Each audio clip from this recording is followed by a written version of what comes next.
Self love के बारे में डीपली बात करने से पहले लव इन जनरल एक कॉन्सेप्ट को समझते हैं. What is love? उसके बाद ही हम डिफाइन कर पाएंगे कि सेल्फ लव क्या होता है. ठीक है. सो एक बात बताओ, एक बहुत सिंपल एग्जांपल है. There are flowers in a garden and someone is plucking one flower after another. He gifted to their Valentine or to their loved ones, and then they just throw it. So, will you say they loved that flower, or the people who love the flower actually nurture the flower?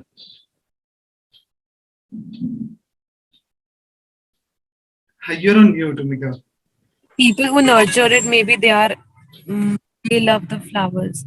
हाँ, और जो थोड़े time के लिए उसे plug कर रहे हैं, उसकी स्मेल को एंजॉय कर रहे हैं और फेंक देता है उसे, उन्हें क्या बोलोगे? Selfish about They just like the flower. They like the smell of the flower, but they don't love it, isn't it? अब एक बार इसी एग्जांपल को रिलेशनशिप की कॉन्नोटेशन में लेके जाते हैं. जैसे कई लोग होते हैं, they have that pervert mentality when they come to a relationship, that I have to physically use the other person, और मुझे फिजिकल प्लेजर्स लेने हैं और मुझे इससे मॉनेटरी बेनिफिट एक्सट्रैक्ट करना है, and then we can and that relationship. So will you say ऐसे रिलेशनशिप में लव होते हैं या फिर प्लेजर्स होते हैं? Benefit, like pleasure, I would be saying pleasure है, हाँ, लव नहीं है. तो ऐसे ही सेल्फ लव के कॉन्सेप्ट में भी तो हुआ ना. सेल्फ लव को अगर हमें पहले समझना है तो सबसे पहले ये समझना पड़ेगा लव एक्चुअली में क्या होता है. Love is not pleasure, love is not attraction. खुद से भी हमें कई बार अट्रैक्शन होने लगती है. कोई एक काम अच्छा कर दिया लाइफ में, मतलब जैसे इमेजिन करो एक क्रिकेटर है, उसने एक छक्का मार दिया, वो ईगो में आ जाए, हाँ भाई छक्का मार दिया, अब तो मैं इस दुनिया के बेस्ट बैट्समैन हूं, तो उसकी ग्रोथ होगी आगे. ऐसे हम कई बार खुद से अट्रैक्ट नहीं होने लगते बहुत ज्यादा. कोई एक काम अच्छा कर लिया, नाउ वी आर लाइक यार अब तो बस अपने खुदा है. So is it love? और कोई एक गलती हो गई हमसे, हमने बेस्ट दिया अपना, फिर भी गलती हो गई, and we are self sabotaging ourselves, we are criticizing ourselves. So is it love? So अगर ध्यान से समझो तो साइकी क्या है लव की, और प्रॉब्लम कहाँ आती है? प्रॉब्लम तब आती है चाहे वो एक्सटर्नल वर्ल्ड में हो, चाहे वो सेल्फ लव हो, जब हम लव को अट्रैक्शन के साथ कंपेयर करने लगते हैं. Just like this example of flower. हम खुद से भी तो ऐसे ही कर रहे होते हैं ना. खुद की कुछ क्वालिटीज से हम अट्रैक्ट हो गए, उसके लिए हम बार बार उसे नर्चर करने की, उसके लिए बार बार खुद को अप्रिशिएट कर रहे हैं. कोई उसको कुछ बुरा बोलते हैं तो हमें गुस्सा आने लगता है. हम खुद के किसी एक एस्पेक्ट से अटैच हो गए बहुत बुरी तरह. जैसे मैं फिट क्यों नहीं हूँ, मेरा वेट क्यों ज्यादा है, या फिर मैं बोलता अच्छा क्यों नहीं हूँ, मैं बोलती अच्छी क्यों नहीं हूँ. और अब दुनिया बुराई कर रही है तो हम अपने आप को डिफेंड कर रहे हैं. So are we love and that's why we are doing it, or is it because of attraction? attraction.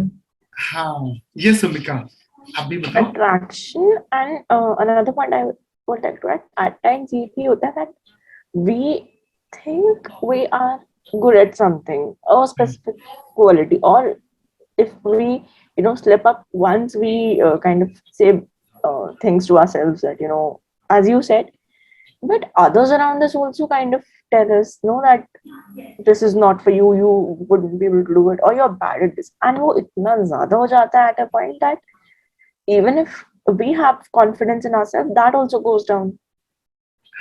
And we start self-doubting ourselves. We're not able to like differentiate कि ये उनके बोले हुए से मेरे को impact हो रहा है, या actually में मैं उस चीज में अच्छी नहीं हूँ, उस स्किल में, और whatever attribute. तो अब देखो आपका जो ये पॉइंट है ना, इसी को आगे एक्सपैंड करते हैं and you are going to get your answer.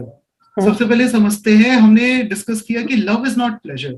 So again let's look at it from external world first.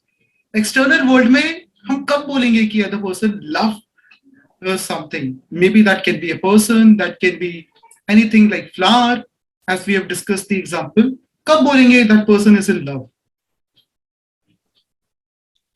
When we see that person nurturing that thing, or if for example a skill based passion or interest, so जब वो से time दे रहा है, spending time doing it, honing it, improving it in a skill based context, if I talk about it. Absolutely. So क्या हम यहाँ पर एक वर्ड यूज करते हैं, when we care for something or someone, hmm, तो फिर हम उस चीज से हमें धीरे धीरे प्यार होने लगता है। केयर प्यार ही होगा तो प्यार है तो ना। केयर होगी ना। हाँ, like the point is care is love. अगर अट्रैक्शन लव नहीं है, so how will you say that the person is in love? By seeing that how well he cares for that thing, isn't it? Are you getting what I'm I trying get to your convey? point. I get your हाँ, point.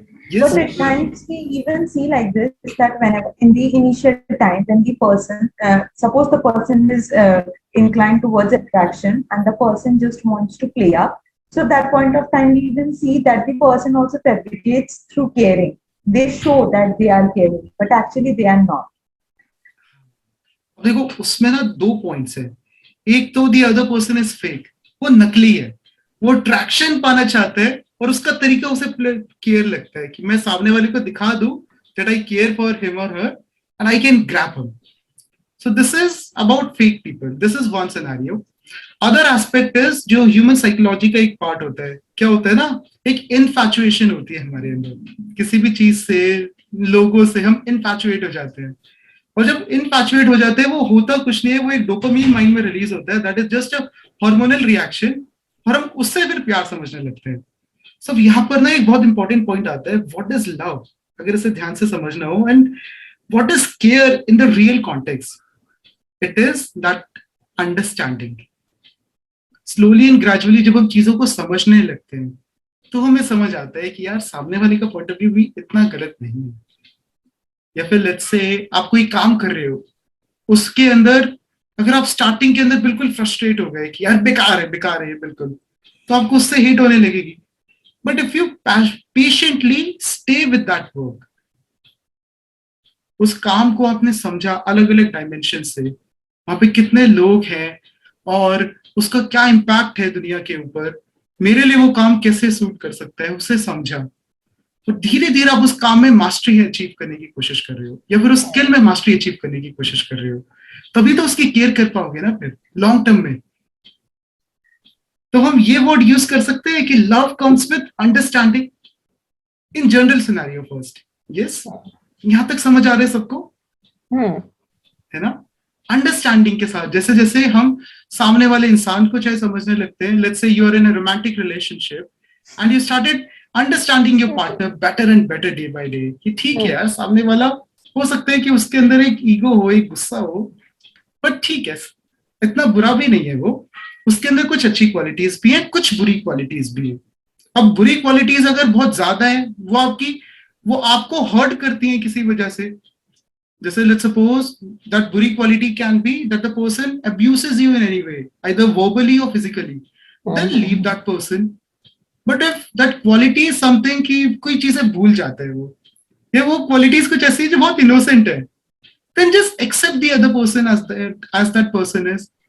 तो ये understanding के साथ ही होगा ना धीरे धीरे, not on the very first day. First day तो जो होगा वो एक डोपामीन होगा release, will see the good qualities of the other person. Understanding के साथ क्या होगा, हम सामने वाले को एक्चुअली में समझ पाएंगे, right? That's true. I have a question here. When we talk about understanding the other person, for example, so somebody has a very understanding nature, but what if that understanding nature of the person is being repeatedly abused, or I would say being, taken for granted by that other person? So what in those cases? वो भी तो गलत है। देखो सबसे पहले ध्यान से समझते हैं, अगर आपको अंडरस्टैंडिंग नेचर वाकई में, आप धीरे धीरे समझने लग गए कि ये तो ऐसा ही है, मैं इसको केयर करने के लिए कुछ बोलती हूँ, ये मुझे ही कुछ बोलने लगता है, so you understand their nature ना। तो ऐसे लोगों से फिर क्यों बात कर रहे हो? Nature of the other person is that he don't care about your compliments as well. जैसे कई लोग होते हैं बहुत सैडिस्ट टाइप के होते हैं, और the nature of the other person is that, जैसे आपने अभी एग्जांपल दिया कि taken for granted, he or she is taking you for granted, तो फिर ऐसे लोगों से बात क्यों करनी है, ये क्यों रहने ऐसे लोगों के साथ? वो अटैचमेंट इतनी ज्यादा होती है ना कि उस रिलेशन से निकलना मुश्किल हो जाता है। हमारी अटैचमेंट होती है। अगेन प्रॉब्लम कहाँ पे आ गई अब? सेल्फ पे। अरे यार, नहीं देखो, समझना पड़ेगा, अटैचमेंट हमारी होती है, हम सामने वाले को समझने के लिए एफर्ट्स कर रहे हैं और हम बोलते हैं देखो मैं एफर्ट्स कर रहा हूँ, मैं तुझे समझने की कोशिश कर रहा हूँ और तू नहीं तू क्या समझ कर रहा है? तो फिर तो हमने कुछ समझा ही नहीं ना, फिर अंडरस्टैंडिंग कैसे है? अगर आप रियलिटी में अंडरस्टैंडिंग वर्ड को ही अंडरस्टैंड करो, अच्छा लग रहा है सुनने में, रिदमिक, अंडरस्टैंडिंग को अंडरस्टैंड करना, तो शराना, थोड़ा बहुत शेर और शायरी सब चलती है ना। क्या बात है। देखो अंडरस्टैंडिंग का रियल मतलब क्या हुआ, that you actually know the other person from multiple perspective, कि उसके साइकोलॉजिकली उसके माइंड में क्या चलता है, biologically how that person is that person active or lazy, or is that person a kind of a person जो बहुत soft spoken है, या फिर उस पर्सन की स्किल्स में कुछ कमी है। कई बार ऐसा होता है कुछ लोग दिल के बहुत अच्छे होते हैं बट जब वो मुंह खोलते हैं तो बिल्कुल ब्लंडर हो जाते हैं, उनकी स्किल्स में कमी होती है, सॉफ्ट स्किल्स में, सोशल स्किल्स में, और उनको लेबल कर देते हैं कि आदमी बेकार है। This is not understanding. Understanding is that when you patiently observe the other person, उसके लिए हमारा माइंड साइलेंट होना चाहिए। यहाँ पे एक एग्जांपल देना चाहूंगा, किसी ने वो बुक पढ़ी है स्टीफन कॉनवे की 7 habits of highly effective people? नहीं पढ़ी है? थोड़ी सी, लिटिल थोड़ी सी पढ़ी है। अच्छा, स्टार्टिंग में याद है एक एग्जांपल शेयर किया था about his own son, that we were motivating him to play table tennis, baseball, I think baseball was the game. So कि हम उसे मोटिवेट करते थे that you become the best baseball player, तू बहुत अच्छा खेल सकता है, बहुत अच्छा खेल सकता है। And Stephen Conway said that when I realise with time, I realise कि उसे वो मोटिवेशन नहीं चाहिए, it's just that it's he has his own pace, he has his own way of going in life. So ऐसा क्यों होता है कि हम सामने वाले को उसी तरह से ट्रीट करते हैं जैसे हम खुद चाहते हैं कि हम सीखते हैं। जैसे for example, if you learn by someone motivating you constantly, you will also do the same thing to the someone else. आप भी उसे कॉन्स्टेंटली मोटिवेट करोगे। जरूरी नहीं है, हो सकता है वो इंसान अब वो अपनी धुन में रहना चाहता हो, वो पक जाए आपसे। तो अंडरस्टैंडिंग का मतलब क्या हुआ, सामने वाले को साइकोलॉजिकली और बायोलॉजिकली समझना। तो समझने लगते हैं ना जब हम, तो हमें धीरे धीरे फिर उनसे प्यार होने लगता है। अब इसी चीज को सेल्फ लव के कॉन्सेप्ट में यूज करते हैं।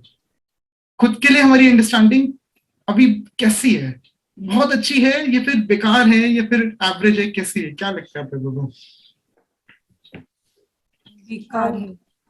हाँ, Yeah, Madhuranti, sorry, go ahead. yes Madhuranti, your voice is coming a little बेकार है।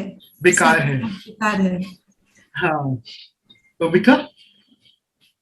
I was thinking that, एक तो है that we are, okay, let's understand कि हम अकेले हैं, अकेले, not from the, and like we are sitting alone and we are alone at some place. So in situations like this, maybe we can communicate with ourselves and get to understand ourselves better. But जब हमारे आसपास लोग हैं और उनका जो perspective है वो कहीं हमें उस चीज को कम नहीं कर देता हमारे बारे में, हाँ, या हमारे उस चीज को गलत नहीं साबित कर देता। हाँ, वो क्या है जो हमने स्टार्टिंग में डिस्कस किया था ना, कि we are not living in silos, हम अकेले नहीं रहते। इसलिए जब मैं सेल्फ लव की बात कर रहा हूँ, मैं साथ में एक्सटर्नल लव की भी बात कर रहा हूँ, because we are not in silos. अगर हम दूसरों को समझ सकते हैं तो हम खुद को भी समझ सकते हैं। अगर हम खुद को अच्छे से समझ सकते हैं तो हम धीरे धीरे ह्यूमैनिटी के लिए भी वो अंडरस्टैंडिंग बनाने लगते हैं। So it all comes down to one point, understanding. अभी जो आपने बात कही कि if we are with people and if they are saying something, that's your point, if I am getting correctly, if I am getting it correctly, right, तो उससे हमारा mind भी इन्फ्लुएंस होने लगता है। इसलिए होता है ना, क्योंकि we are not in silos. वो होगा, वो सबके साथ होगा, मेरे साथ भी होगा, if someone is on a spiritual path उनके साथ भी होगा। It's just a matter of how you tackle it. एक इंसान है जिसको 1 मिनट कोई थॉट इन्फ्लुएंस किया, फिर उसने अपने आप से सवाल पूछा, हाँ भाई चल क्या रहा है, and that thought just fades away. He got back to his purpose, his track, his focus, his goal. और दूसरा इंसान है जैसे किसी ने कुछ बोला और उसके अंदर वो बातें घर करके बैठ गई। तो दोनों में क्या फर्क है? अंडरस्टैंडिंग का ही तो फर्क आएगा ना। और ये कह सकते हैं कितना इंटेंसिटी से हम उस थॉट से अटैच होते हैं, उसका एक फर्क आएगा, isn't it? बट लाइक यहाँ पे आप से कह रहे हो कि एक बार को खुद से बात करके ये समझना कि हमारा ट्रैक क्या है, हमारा मोटिव क्या है, राइट? नहीं, मैंने ऐसा नहीं बोला कि खुद से बात करके। देखो, सेल्फ टॉक भी अगेन, अगर हम सेल्फ को समझते ही नहीं है तो खुद से बात क्या करेंगे? मान लो आज आपको कोई अवार्ड मिला, आपने सोचा आज आधे घंटे सेल्फ टॉक करती हूँ, I reflect on my progress, so will you be able to you people are getting what I'm trying to get, right? So will you really talk critically to yourself कि मैंने अच्छी चीजें क्या की, बुरी चीजें क्या की, or you're just going to appreciate yourself? Reflection में तो क्रिटिक भी आता है, सब कुछ ही आता है, अच्छा बुरा सब कुछ ही आता नहीं, है। लेकिन what my point is, reflection में आता है, बट वो रिफ्लेक्शन तभी होगी ना when you're not attached to that particular scenario. अगर आज आपको कोई अवार्ड मिला and you worked hard for that, फिर वो क्रिटिकल कैसे रहेंगे हम? फिर तो हम अपने बारे में पॉजिटिव ही नहीं बोलेंगे खुद से कि देखा मैंने ये इम्प्रूव किया, देखा मैंने ये किया है। And the same point is, हमने बहुत एफर्ट्स किए और हम फेल हो गए, तो क्या हम बहुत ज्यादा नेगेटिव नहीं हो जाएंगे फिर खुद से? तो अगेन हो क्या रहा है, अंडरस्टैंडिंग की तो कमी है। हम खुद को या तो पॉजिटिव थॉट समझने लगते हैं या नेगेटिव समझने लगते हैं, बट हु आर वी? सोचने वाला पॉइंट है। क्या लगता है आपको? Okay, like a question only, but then doesn't that go into an extreme spiritual scenario, not on practical basis? अगर हम, एक तो ये होता है कि हम कौन है, तो मुझे लगता है कि वो एक स्पिरिचुअल ट्रैक पे चले जाता है ना, कि all of this is very material, हार जीत, अवार्ड्स, तारीफ, ये सब बहुत मटेरियल लेवल पे लगने लगेगा फिर तो हमें, और practically we won't be able to live then अच्छा, तो in practical terms. So what you are saying is that if we are in a spiritual path, we are not able to live our practical life. Is it what you are saying? Somewhere, because if our thinking way is that कि you know who are we, या इन सब से हमारा क्या लेना देना and all that, तो वो तो उसी बात पे चले गए ना हम। देखो, अगर हम एक है, न्यूट्रल्स पे आते हैं हाँ, तो वही हो गया, हाँ, isn't it? देखो, एक है at a theoretical level, Madhurati, I will come to you in a minute, ठीक है? एक है at a theoretical level, what we are saying is कि हु एम आई, तो चलो मैं 1 घंटे मेडिटेशन करने बैठता हूँ आंख बंद करके, उसके बाद मुझे ज्ञान प्राप्ति होगी, फिर मैं समझूंगा मैं कौन हूँ, और अब क्या होगा, अब मैं उस थॉट से अटैच हो जाऊंगा। अब मेरा बेटा आके बोलेगा पापा फीस भर दी, मैं कहूंगा तो जानता नहीं है मैं कौन हूँ, मैं वो नहीं हूँ, मैं तेरा फादर नहीं हूँ, मैं तो एक आत्मा हूँ, मैं सोल हूँ, मैं प्योर हूँ। सब बकवास है, सब कुछ थ्योरेटिकल है। बट एक है अंडरस्टैंडिंग इन अ वे। अब देखो, when it comes to, again यहाँ पे बात आ जाती है सब्जेक्टिव और ऑब्जेक्टिव की। एक चीजें हैं सब्जेक्टिव रियलिटी, वो क्या हो गए कि हम कुछ ना कुछ चीजें लाइफ में करते रहते हैं, कभी हमने मटेरियलिज्म में कुछ अचीव किया, हम उससे अटैच हो जाते हैं। फिर क्या होता है, बड़ा बड़ा मजेदार पॉइंट है, हम अगर स्पिरिचुअलिटी में भी कुछ अचीव करने लगते हैं ना, उससे भी वैसे ही अटैच होते हैं जैसे मटेरियलिज्म से होते हैं। आपने कई लोग देखे, whenever you meet them, they'll talk about their spiritual experience, मुझे ये ज्ञान प्राप्ति हुई, मैंने 2 घंटे आज मेडिटेशन किया। So what is it? Will you call it understanding then? या फिर वो तो उन्होंने वही किया ना, जैसे अगर कोई मटेरियलिज्म में किसी ने गाड़ी ली और उस गाड़ी से अटैच हो गया, और यहाँ पर किसी ने के माइंड में किसी ने आंखें बंद की और उसे कोई एक लाइट दिख गई, वो उस लाइट से अटैच हो गया, तो दोनों में फिर फर्क क्या है? That is the thing, no? That हाँ, everything boils down to attachment only. हाँ, तो देखो ये है सब्जेक्टिव। ये कब होता है? Everything boils down to attachment when things are very very subjective. एक एक्सपीरियंस आपको हुआ मेडिटेशन करके, एक एक्सपीरियंस मुझे हुआ, so both the experiences are subjective.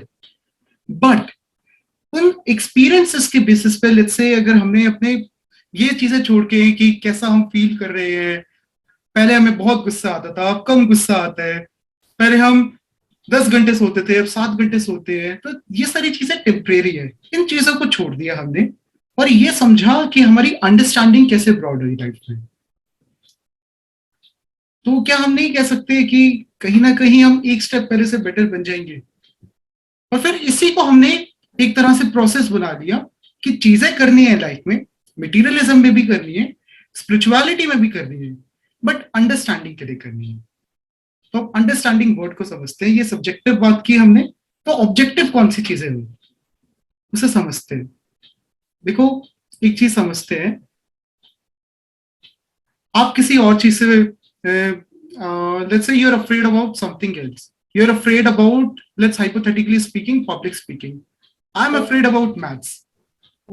दोनों का डर डिफरेंट है, लेकिन अगर हम साइकोलॉजिकल लेवल पे समझे, जब इंसान डरता है तो उसके रिएक्शंस तो सेम ही होते हैं ना, वो क्लमजी हो जाता है, वो ऑकवर्ड हो जाता है, वो खुद पे डाउट करने लगता है ना।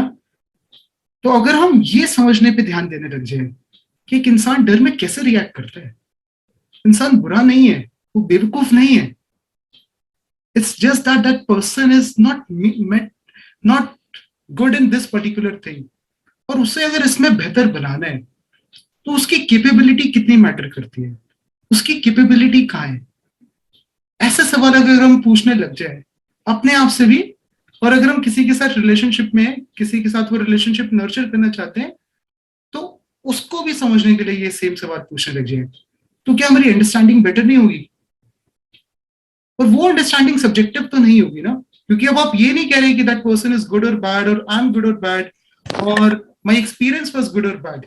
Again what you are doing is you just trying to understand कि अगर फियर आता है मेरे को तो मुझे कैसा फील होता है। अब आपने लिस्ट किया कि कौन कौन सी चीजें हैं जिससे मुझे डर लगता है, वो आपने समझा उस डर के पीछे का कारण क्या है। एक कारण ये हो सकता है कि I am not good in that thing और मुझे उस पर्टिकुलर चीज में हमेशा फेलियर मिले।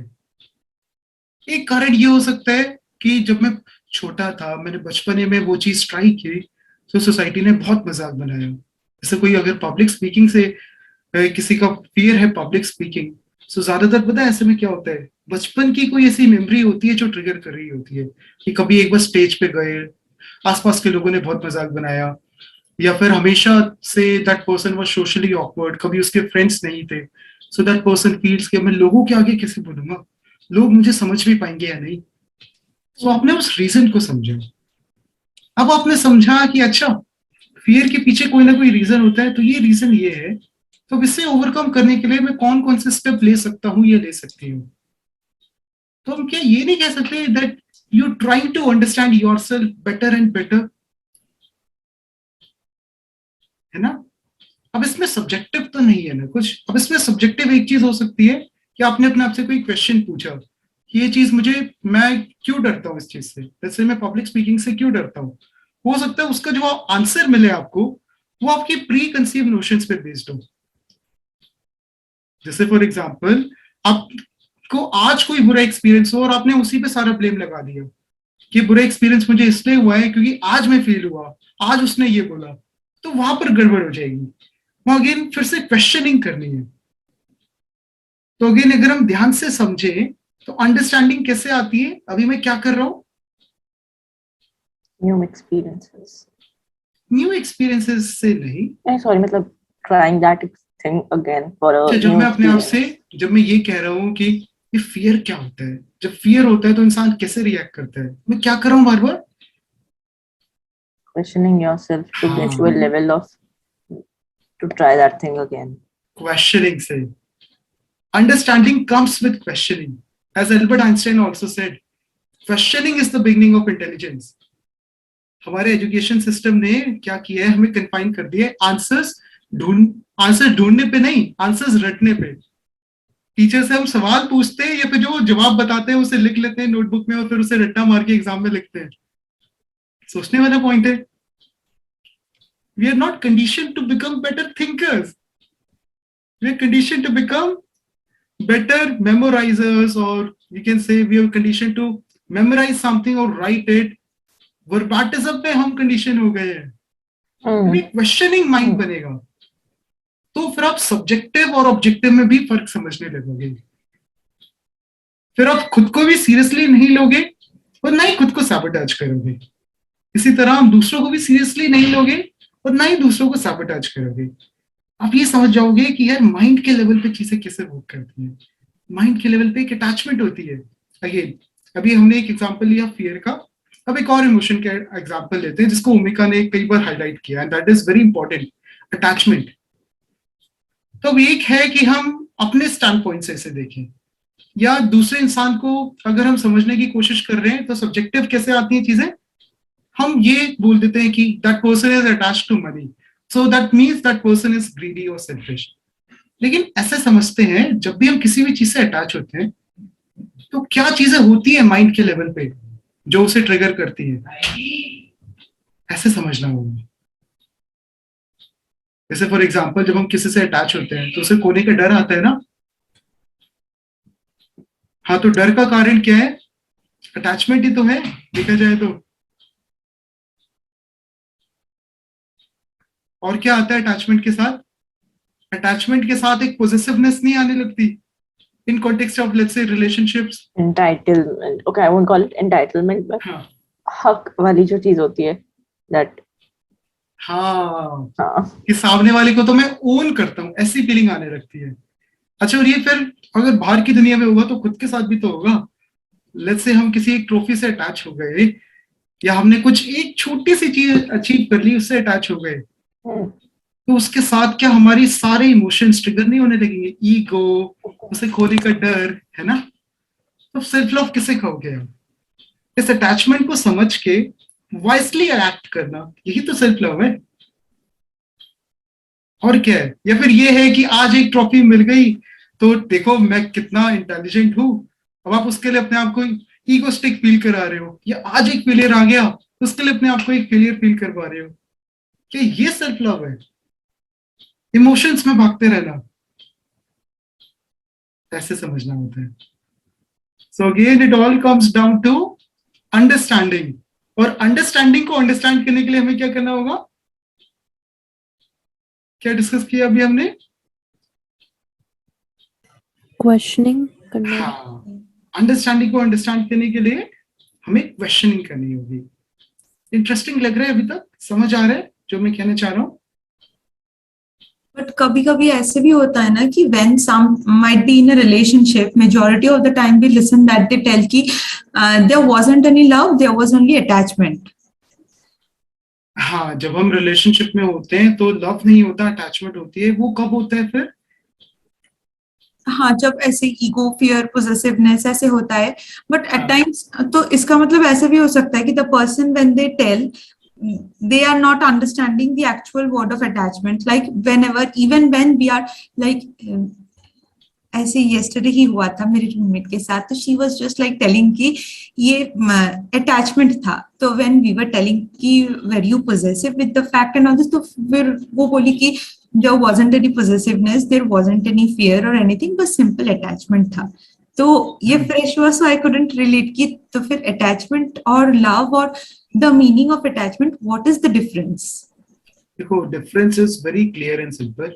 अटैचमेंट इज आपने किसी इंसान का एक ट्रेट देखा और आपने अपने बारे में कुछ देखा, आपने कोई चीज अचीव की या सामने वाले ने कोई चीज अचीव की, और आपने अपनी सारे थॉट्स, अपने सारे एनर्जी उस चीज को अप्रिशिएट करने में, या फिर नेगेटिव कॉन्नोटेशन से भी अटैचमेंट वर्ड यूज हो सकता है, या उसे डिप्रिशिएट करने में वो एनर्जी लगा दी। So this is attachment. उसके साथ क्या होगा? उसे खोने का डर भी आ जाएगा। जैसे गाड़ी के एग्जांपल से समझते हैं ना, हमने मेहनत करके एक गाड़ी ली, उस गाड़ी से अगर वो हमारे प्राइड से कनेक्टेड है वो गाड़ी, तो क्या अगर कोई इसे स्क्रैच मारेगा तो उसका सर फोड़ने का मन नहीं करेगा? फिर करेगा ना। तो अटैचमेंट के साथ क्या हुआ? ईगो भी बढ़ गई। अच्छा, वो गाड़ी खो जाने का डर, उस गाड़ी में कुछ भी गलत होने का डर, एक स्क्रैच तक लगने का डर, वो डर भी तो आएगा हमारे अंदर, तो उससे हमारे अंदर डर भी आ गया। तो अटैचमेंट की वजह से ये सारे नेगेटिव इमोशंस ट्रिगर होने लगते हैं, राइट? अब लव क्या हुआ फिर? लव हुआ जब आपने पॉजिटिव को भी छोड़ दिया, नेगेटिव को भी छोड़ दिया। You just looked at the other person as the way the other person is. जैसे let's say in the context of relationship, the other person has 3 positive qualities. वो पंक्चुअल है, डिसिप्लिन्ड है और बहुत ही हम्बल और सिंसियर है। और कुछ नेगेटिव क्वालिटीज हैं कि लेट्स से करियर को लेकर सीरियस नहीं है, और 1-2 और नेगेटिव क्वालिटीज है कि सोशल स्किल्स अच्छी नहीं है, बात अच्छे से नहीं कर पाता। तो आपने पॉजिटिव को भी छोड़ दिया, अब उससे अटैच नहीं हुए। क्योंकि क्या होता है ना, again every side has a flip, every coin has a flip side. अगर हम किसी से उसकी पॉजिटिव क्वालिटीज से अटैच हो जाते हैं उसी से फिर वो डर आता है उसे खोने का। अब लेट्स से आप डिसिप्लिन से अटैच हो गए, अब उस इंसान की धीरे धीरे डिसिप्लिन, वो इंसान लाइफ का ट्रैक लॉस करने लगा, डिसिप्लिन उसके अंदर से जाने लगा, तो क्या होगा धीरे धीरे आपके अंदर वो गुस्सा नहीं आने लगेगा कि यार डिसिप्लिन की वजह से ही तो मुझे ये पसंद था। या फिर जैसे एक रिलेशनशिप में कॉमन सिनेरियो होता है कि we get attracted to let's say other persons look और सेंस ऑफ ह्यूमर, और स्लोली एंड ग्रेजुअली उस इंसान का पेट निकल जाए, सेंस ऑफ ह्यूमर बिल्कुल बेकार हो जाए, तो क्या होगा फिर? गुस्सा नहीं आने लगेगा कि इस वजह से ही तो पसंद था। This is attachment. बट अगर अपने अपने आप को इस तरह से आज कंडीशन कर लिया कि मुझे तो समझना है सामने वाले इंसान को, तो बिल्कुल ऐसा है जैसे मैनेजमेंट के अंदर आप केस स्टडी सॉल्व करते हो, समझते हो ना अलग अलग एस्पेक्ट से कि जो स्टेक होल्डर्स हैं उस पर क्या इम्पैक्ट पड़ेगा, जो कस्टमर्स है उन पे क्या इम्पैक्ट पड़ेगा, तो वैसे ही आपने समझने पे ध्यान दिया। फिर एक जब गेमर एक गेम खेलता है तो वो उस लेवल को और बेटर बनाने के बारे में सोचता है ना। For him the let's say if he is opening a door, so that door is unknown, उसे नहीं पता उसके अंदर क्या है। तो माइंड के लेवल पे जब आपने assumptions को छोड़ दिया, माइंड के लेवल पे जब आपने अटैचमेंट को छोड़ दिया और अंडरस्टैंड करने पे ध्यान देने लग गए, सामने वाले को भी और इसी तरह खुद को भी, तो धीरे धीरे फिर आपको सामने वाले से भी प्यार होने लगेगा, उसी तरह से खुद से भी प्यार होने लगेगा। It all gets boiled down to understanding. ये फर्क है लव और अटैचमेंट में। Was I able to answer your question? Yeah, clear. Great, great. Yes, Prerna, you were raising your hand. You want to say something? Yes. So, like you said, that if we are inclined towards someone's good qualities, then that means it is more like an attachment.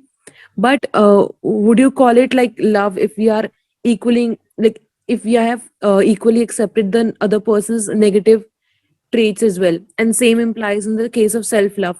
हम अपने आप की जो positive qualities है, we like adore them, but negative में we criticize them. And if we accept those negative qualities, that means that is self love, like the definition of love in both the cases. हाँ, With me and with the other person as well. got your question. I would say acceptance एक होता है psychological level पे और एक होता है materialistic level पे।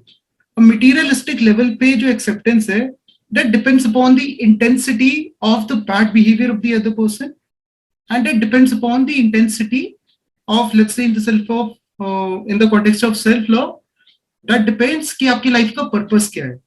For example, let's say your purpose is that you want to become a very good singer, और उसके लिए आप देखते हो कि मेरे अंदर कुछ नेगेटिव क्वालिटीज हैं, जैसे सिंगर्स का लाइफस्टाइल अच्छा होना चाहिए, डिसिप्लिन अच्छा होना चाहिए, ये क्वालिटीज मेरे अंदर नहीं है। अब आपने अगर खुद को एक्सेप्ट कर लिया कि ठीक है मैं तो ऐसे ही हूँ, क्या हो गया, सेल्फ लव है, मैं अपनी बुरी क्वालिटी से भी प्यार करती हूँ, so your mind is not going to make much efforts to change it.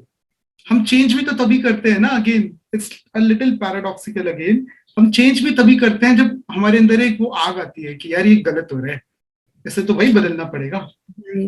सो ये हो गया मटेरियलिस्टिक लेवल पे। बट व्हाट इफ अगर हम ये डिस्टिंक्शन बनाने लग जाए मटेरियलिस्टिक और साइकोलॉजिकल लेवल पे, कि ठीक है मटेरियलिस्टिक लेवल पे कोई भी थॉट है तो मुझे उस सिचुएशन को पहले समझना है, उससे मेरे ऊपर क्या इम्पैक्ट पड़ रहा है उससे समझना है, और उसके बाद एक इन्फॉर्म डिसीजन लेना है। Because if you don't make inform decision you would be open to exploitation, है ना। सामने वाले तो क्या समझाओगे उसे, let's say if in the context of relationship the other person has some negative qualities, वो आपको बिल्कुल रिस्पेक्ट नहीं करता, अब ये तो बहुत बड़ी चीज हो गई ना कि सामने वाला आपको रिस्पेक्ट नहीं करता। रिलेशनशिप में रिस्पेक्ट ही तो सबसे इंपॉर्टेंट होती है, पर आप ये सोचते हो अंदर ही अंदर कि ठीक है मैंने तो एक्सेप्ट कर लिया उसे, सामने वाले तो फिर आपको एक्सप्लॉइट करेगा ना। सो मटेरियलिस्टिक वर्ल्ड में you make an informed decision, depends upon the situation. But again जब वो थॉट है, वो थॉट कुछ इस तरह का होना चाहिए कि ठीक है सामने वाले की कंडीशनिंग ही तो है, पैदा तो नहीं हुआ था वो नेगेटिव ट्रेट्स के साथ, उसे बनाया ही है ना दुनिया ने इस तरह से। So I wish him all the best. May this person grow in life. May this person achieve great health, great success. तो आपके अंदर जो कॉन्फिडेंस आएगा, जो एक हैप्पीनेस आएगी ना, वो मैं शायद से वर्ड्स में एक्सप्रेस नहीं कर पाऊंगा। इसी तरह से खुद के साथ है। ठीक है, was I able to answer your question? Yes, yes. Great. Thank you. अच्छा, अब एक स्टेप आगे और बढ़ाते हैं इस बात को। हमने अभी तक ये डिस्कस किया कि हमें खुद को समझना है, अंडरस्टैंड करना है, और वो हम कैसे करेंगे? क्वेश्चनिंग के साथ, right? When we question about different aspects, जैसे कि हमने अभी डिस्कस किया फियर का एग्जांपल लेके, तभी हम समझ पाएंगे ना। यस, यहाँ तक एग्री करते हैं सर? Yeah. यस। तो अब एक स्टेप ऐसा आगे बढ़ाते हैं, लेकिन करेंगे कैसे? कैसा होगा कि ऑफिस के अंदर हम बैठे हैं, अपने आप से क्वेश्चन करने लगे, हु एम आई, या फिर मेरे अंदर अच्छी क्वालिटीज क्या है, या फिर आपके बॉस ने कुछ बोला, आपको बुरा लगने लगा, तो आप सोचने लग गए कि अच्छा मुझे बुरा क्यों लग रहा है, सोचता हूँ जरा। आप ऑफिस से चले गए, एक कॉफी के साथ खुद के साथ टाइम स्पेंड करने लग गए। ऐसे होगी अंडरस्टैंडिंग? क्या कैसे डेवलप करेंगे? Questioning every thought, maybe. नहीं, क्वेश्चनिंग एवरी थॉट तो कैसे? माइंड में अगर साइंटिफिकली देखें तो एक दिन में पता है 50,000 से ज्यादा थॉट्स आते हैं हमारे माइंड में। तो 50,000 थॉट्स को हम क्वेश्चन करेंगे तो काम कब करेंगे? Agreed. है ना? तो देखो, जो चीज मैं पर्सनली बताऊं अपने एक्सपीरियंस से, one exercise I would say which helped me a lot in making my understanding better, in making my analytical skills, my evaluation skills better, and that is writing down the things. जब भी mind में कोई emotions चल रहे हैं, मैं journaling तो practice नहीं करता, but I would recommend you all to practice journaling, that maintain a diary, and जो भी आपके साथ हुआ है डेली बेसिस पे, राइट इट डाउन, फिर उसे क्वेश्चन करो। फिर देखो क्या होगा ना, इससे आप माइंड के लेवल से अगर कोई चीज अटैचमेंट हो रही है, कोई गुस्सा आ रहा है, किसी जगह आपका थॉट बार बार जा रहा है, तो उससे फ्री होने लगोगे। So if you can do it on a daily basis, it would be amazing. But at least on a time जब आप कंफ्यूज फील कर रहे हो लाइफ में, तो आपके माइंड में 100 थॉट्स अलग अलग तरह के चल रहे हैं, यू डोंट नो कि कौन से थॉट को प्रायोरिटी देनी है, कौन से थॉट को नहीं देनी। उस टाइम अगर आप एटलीस्ट उस दिन आप अगर एक डायरी मेंटेन करने लगे, उन चीजों को नोट किया, अपने थॉट्स को नोट किया ऑन अ रिटर्न बेसिस, तो फिर आप उसके बाद उस पर क्वेश्चन कर रहे हो, उसे समझने के एफर्ट्स कर रहे हो, तो वो जो आपके एफर्ट्स हैं वो मल्टीप्लाई नहीं हो जाएंगे एज कंपेयर टू अगर आप माइंड के लेवल पे बस उसे रिपीटेडली बोल बोल के सॉल्व कर रहे हो। Yes. So I'm like making a journal of whatever happened throughout the day. So we have to write down the things which happened every day at the end of the day. हाँ, that's what I'm saying, that if you can maintain the journal, if you can make it a daily habit, it would be fantastic. But अगर at least on days when you're feeling low, तो जब आपको ऐसा लग रहा है कि ये मैं कंफ्यूज हूँ लाइफ में, या फिर सेल्फ लव आपको लग रहा है प्रैक्टिस नहीं हो पा रहा, I am feeling negative, I am feeling less confident, just तभी हम ऐसा करने लगे, उससे भी बहुत प्रॉब्लम सॉल्व हो जाएंगे। So the point is, whenever you are evaluating something, don't do it in mind. Do it on a piece of paper. This is how your understanding is going to become better and better.